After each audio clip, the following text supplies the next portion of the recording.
Hey, what's up guys? So I have something a little bit different for you today, just on the premise. All right, so full disclosure, this image actually came from a demonstration video that Unmesh did on Pix Imperfect, which is an incredible channel. If for some reason you don't know about it, it's probably the most popular Photoshop YouTube channel in the world. Unmesh is an amazing teacher, one of the most amazing human beings as well.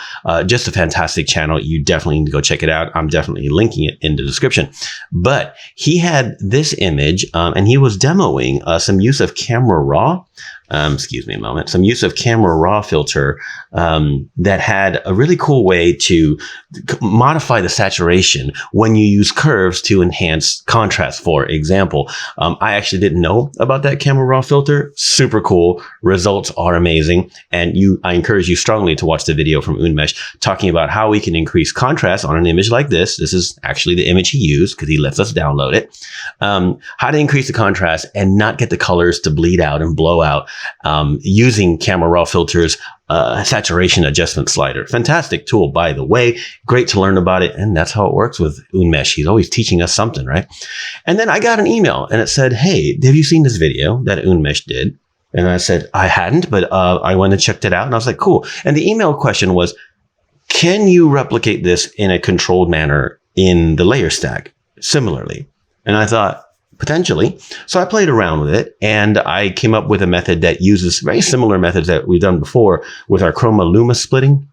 I came up with an action that you guys can download below. It's free. That sort of replicates the idea of having the control over the color and the contrast independently. Because when, like, for example, in Unmesh's video, when he comes to curves and adds contrast, which I've saved a quick little demo of it, and adds contrast, it adds a ton of color. And of course, if you switch it to luminosity, it doesn't. But like he mentioned in the video, sometimes that mutes an image more than you want, or maybe you did want a little bit of color. And of course, you can add saturation on top of that, and we can change blend modes on that as well. And all that works pretty good. Don't get me wrong. It doesn't quite have the same algorithm as what the Camera Raw Filter is doing. My testing has shown definitely that's the case. But how do we sort of replicate that? Well, a lot of times when we're concerned about targeting luminosity or targeting color, which is luma and chroma, one thing that can make things a little more refined is to actually do the split as opposed to just using blend modes, right? So that's what I've done here. This folder, which is what, this is my demo, but I do have the action right here called MBP-CL Con Color Control. Okay. This is the layer stack, This is the layer stack that I've created.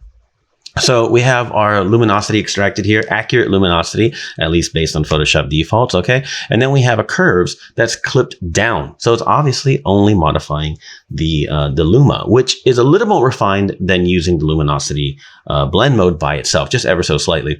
And on top of that, we've extracted the chroma, in this case on white. All right, so we put that on top in color blend mode. If you're an MBP regular, you know that's pretty common stuff for us. And then I've chosen vibrance clipped down. And I have the vibrance maxed out at 100, and then we play with opacity on the fly. So here's opacity 100, opacity 20, opacity 60. It's sort of, and of course you can, use the actual slider up here on opacity, the actual label. So it's sort of like the saturation refinement, if you will, except instead of taking saturation down, we're taking saturation up, because the default, of course, when you run it with the luma and modify the luma, is a dead color. So we can enhance that. Now, I'm going to start at 50% opacity on that layer with 100% vibrance, but keep in mind, one of the reasons I'm using the vibrance and saturation adjustment layer is because the saturation slider here works slightly different. And one of the ways that it works slightly different is that it preserves skin tones a little bit, or rather protects them a little bit, right? So that's why I have saturation up 10 here, as opposed to the regular hue in saturation. So is this an exact copy of whatever cool algorithm Camera Raw is doing? No, but it does give us a little bit more refined control than just blend modes, allowing us to, I'm going to max it out real quick, allowing us to change the details of the saturation based on the chroma luma split very, in a very controlled manner.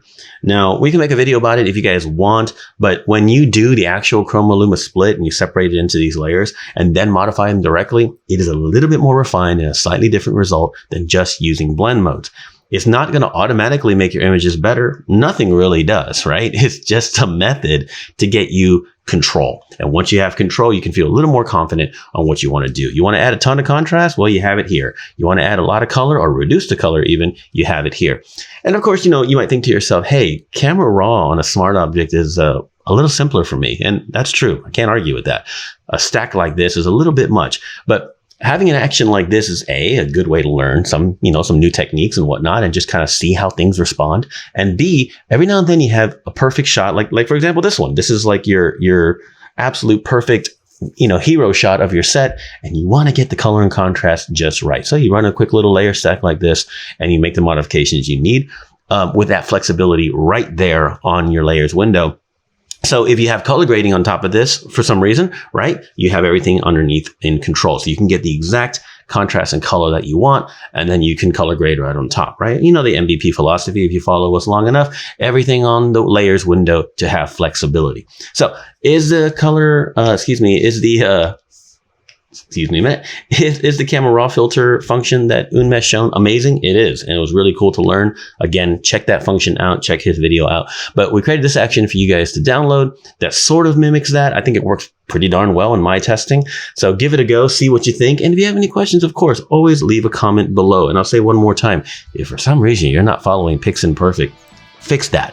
Go follow him immediately. One of my favorite channels and one of my favorite people.